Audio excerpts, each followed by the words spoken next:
বাগবাজারের ছবি আপনাদের সামনে আমরা তুলে ধরবো। মণ্ডপে মণ্ডপে কিন্তু চলছে পুষ্পাঞ্জলি। বাগবাজারের ছবি আপনারা দেখতে পাচ্ছেন, সেখানেও কিন্তু পুষ্পাঞ্জলি, কুমারী পুজো এবং সন্ধি পুজো এইগুলো ইতিমধ্যেই হবে এমনই কিন্তু আমরা জানতে পেরেছি। মণ্ডপের ছবি আপনাদের সামনে তুলে ধরছি আমরা। আজ মহাষ্টমী। আমাদের সঙ্গে সরাসরি বাগবাজার থেকে রয়েছেন আমাদের প্রতিনিধি অরিত্র ঘোষ। অরিত্র, তোমাকে অষ্টমীর শুভেচ্ছা। এই মুহূর্তে তুমি বাগবাজারে রয়েছো, সেখানে কি ছবি উঠে আসছে? পুষ্পাঞ্জলি কি শুরু হয়ে গিয়েছে?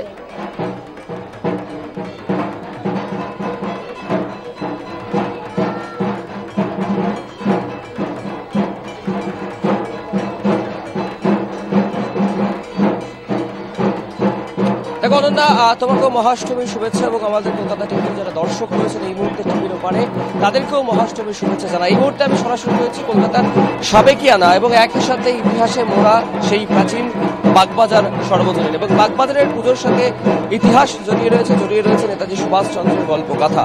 এই মুহূর্তে সরাসরি মাতৃ প্রতিমা দর্শন করাবো। যারা দর্শক রয়েছেন সাবেকি এক চালার সেই প্রতিমা দেখতে পাচ্ছেন সরাসরি। বেশ কিছুক্ষণ আগেই যে অষ্টমী পুজোর সমাপন, সেই সমাপন হয়েছে। ভোগ নিবেদন করা হয়েছে মাকে, সেই কারণে মায়ের মূর্তি পর্দার আড়ালে বেশ কিছুক্ষণ ছিল, কারণ পুজোর যে রীতিনীতি সেই রীতিনীতি অনুযায়ী যখন মাকে ভোগ নিবেদন করা হয় তখন একটা আচ্ছা।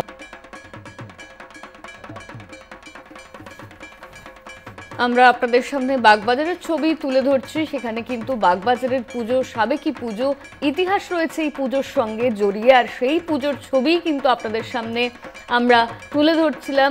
সকাল থেকেই বিভিন্ন মণ্ডপে জেলার ছবি আপনাদের সামনে তুলে ধরেছি, শহরের ছবি আপনারা দেখতে পাচ্ছেন। আজ মহাষ্টমী উপলক্ষে সকল জায়গায় কিন্তু ইতিমধ্যেই পুষ্পাঞ্জলি চলছে। আমরা আবারও যোগাযোগ করেছি, আমাদের সঙ্গে ছিলেন আমাদের প্রতিনিধি বাগবাজার থেকে অরিত্র ঘোষ। অরিত্র, তুমি মায়ের ছবি দেখাচ্ছিলে দর্শকদের।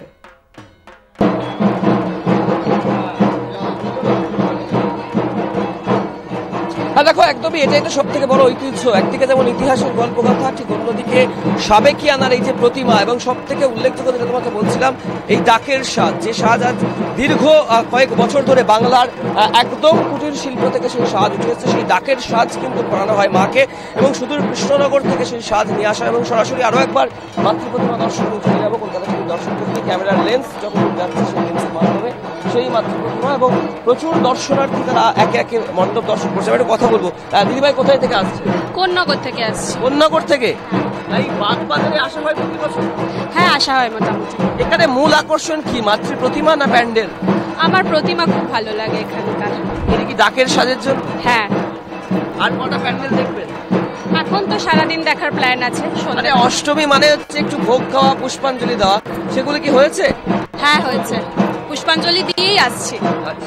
অর্থাৎ বুঝতেই পারছো দর্শনার্থীরা তারা আসছেন ওই যেমনটা তোমাকে বলছিলাম মাতৃ প্রতিমা দর্শনে।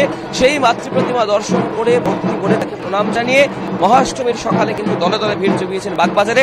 আরও একবার শেষ করার আগে সেই মাতৃ প্রতিমা কলকাতা টিভি দর্শকদের উদ্দেশ্যে সরাসরি আমার চিত্র সাংবাদিক অরিন্দম ভদ্র সেই ছবি তুলে ধরছে।